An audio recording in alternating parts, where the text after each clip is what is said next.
welcome you guys back. I'll move on to the next trigger. And again, like I said, most of these triggers are stuff that I've dealt with or somebody close to me dealt with, you know. But anyway, this next trigger is going to be something that um, gets a lot of people. It affects a lot of families, affects a lot of marriages as well. And that's finances. Um, it's a huge trigger that a lot of people don't give credit to. We look at it as it's some stress. No, it's a trigger because once you get to looking into your financial situation and thinking about things and how you gonna pay this bill, how you gonna pay that bill, and it accumulates. It brings up a whole lot of stress upon your life. Stress that you don't necessarily know how to handle, and it gets to the point to where you're worried about how you gonna survive. You go into survival mode, and what you don't realize once you get into survival mode, man, you willing to say and do anything at that point. And it's nothing wrong with you being in survival mode. It's just you got to get to the point to where and know what you're surviving for. What's important. You know, who should you turn to when you're in this situation? You're gonna get to the point to where you're gonna want to go out and possibly. I'm not saying this is in everybody's answer, but you have those that when they get in a tight that they turn to something illegal, and when that right there that's no way for you to ever get ahead. The old proverb, that old proverb says, dishonest money dwindles away. So, but on the flip side of that proverb is that it says that whoever gathers little money makes it grow.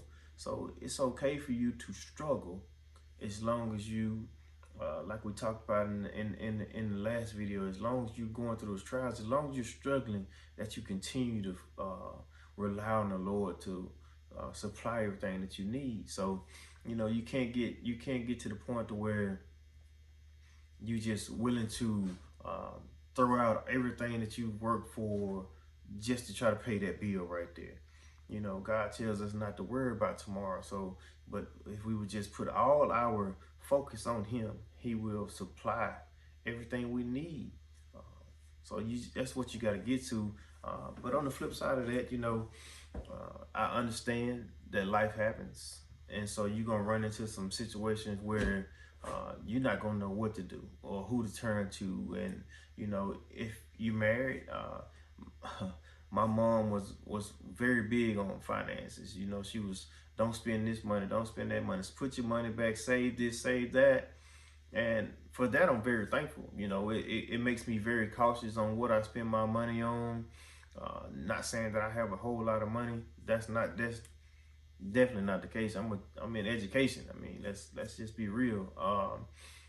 But in the same sense, it required me to really think about a purchase before I just make it. So it's not gonna be me making something, buying something just off the wall just because I feel like I want that. I got 2 kids, so a lot of my purchases and stuff that I want gets thrown to the back because I understand that my family has needs. And so I guess you just need to be mindful of the situation that you're living in. I understand that you're going to want to have the nicer things. And to me, the nicer things really don't matter. If you see me out with some designer clothes on, I didn't buy it. More than likely, my wife made that purchase. So it's not going to be something that you're going to catch me out having the best polo shirt or whatever type of shirts out there. I really don't care nothing about it. But man, what I'm trying to get you to understand is that this trigger can cause you to hurt people. you know, you get to a point to where your money's low, and let's just use your kids for instance. So you get to a point to where your money's low and your kids are begging you for this, begging you for that. You're liable to snap on those kids and they have no idea, you know. So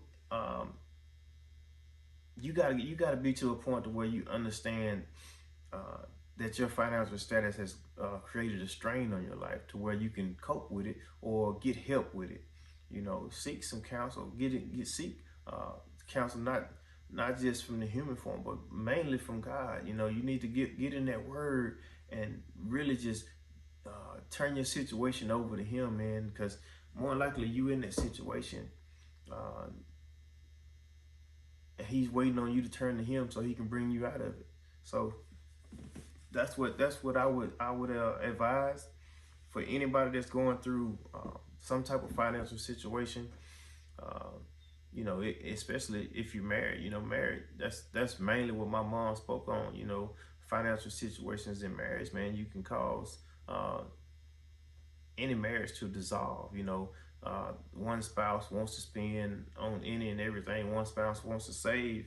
So you have a big difference in the idea of finances right there. You know, so my advice in that is to before you get married, discuss finances. Come up with a plan on how y'all want to handle things. Don't go into a marriage and be like, oh, we've been married a couple months. Let's talk about what we're gonna do with this money. No, you need to have a plan because you can get a situation. You can get yourself into a situation where things can just go south real quickly because y'all have differences on how y'all view money. And I don't want that to be a trigger. I wouldn't want that to be a trigger to end any marriage. Uh, Me and my wife, we both had to sit down and just look at some things, even though we had a discussion prior. But you know, at the same time, life happens, man. So it's to the point to where you just need to just really communicate and then seek the Lord in everything that you do, man. You can't never get to the point where your love for money is greater than your love for your spouse or your love for God. It can never get to that point, man. You know, uh, the verse says the love of money is the root of all evil. So, man, you don't ever want to get to the point to where you love money so much that you're willing to just throw away this relationship, throw away that relationship, or throw away your relationship with Christ. You know, that's the most important relationship out of all. You don't want to just start overlooking Him. I remember we spoke at Brotherhood and we talked about some hidden idols. You know, hidden idols. A lot of folks don't realize that they're worshiping money just because all they do. I talked about everybody chasing the bag. Everybody wants to speak about how they chasing the bag. They chasing the bag. When truthfully, man, how about let's go chase the Lord?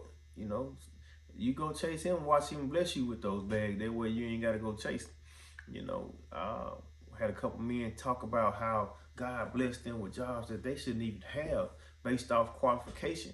Why? Because their pursuit of the Lord required the Lord to elevate them in such a way that they didn't have to worry about their finances.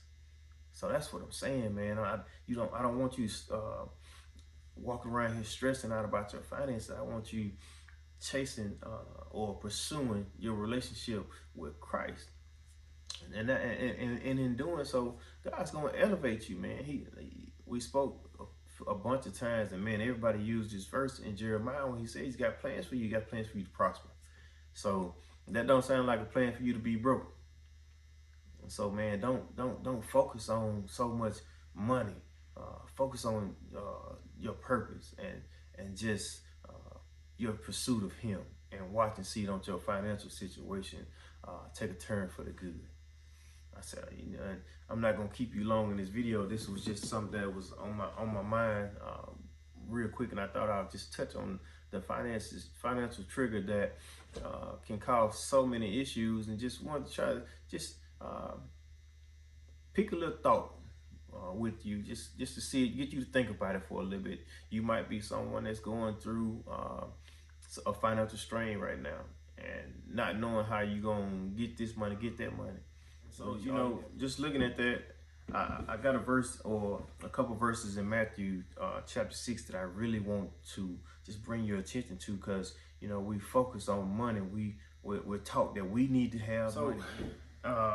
And what I mean by that, man, is that you can't just be focused on the money so much, man. I'm gonna read to you from Matthew 6, when just talking about treasures in heaven. That's basically what it's talking about. But I want to read in verse 19. It says, "Do not store up for yourself treasures on earth, where moth and vermin can destroy them, where thieves break in and steal." That right there shows you, man, that we shouldn't be focused on just how much money we got, because that's not important. That's not the important things in life, to talk about how much money you got sitting in the bank, or what type of clothes you got sitting up in the closet, how many pair of shoes you got. That stuff right there shouldn't matter. You got to discover what your real wealth is, and it's definitely not going to be your money. And even down right here in verse 24, in the same chapter, Matthew 6, verse 24, it says, "No one can serve two masters. Either you will hate the one and love the other, or you will be devoted to the one and despise the other. You cannot serve both God and money." Okay? So, you're looking at that right there. If Jesus focuses on so much of letting us know how that line right there between God and money is so important, you cannot be so focused on money that you're gonna lose sight of God. And so you really need to just rely on God for everything you need. I promise you, if you do that, things will turn around. It might not be an immediate turnaround like you might want, but once you put all of your trust in the Lord, things will begin to turn around for the good. That's all I got for you, man. I just want to try to get you to think a little bit on that topic. It's something that I think about a lot. Coming from the situation where we grew up in, is definitely not growing up with a whole lot of money, but understanding that the money, yes, it's important to survive, but it's not the end of your life. If you just trust and rely on the Lord, then everything else will fall in place. All right, y'all be good. Y'all be blessed.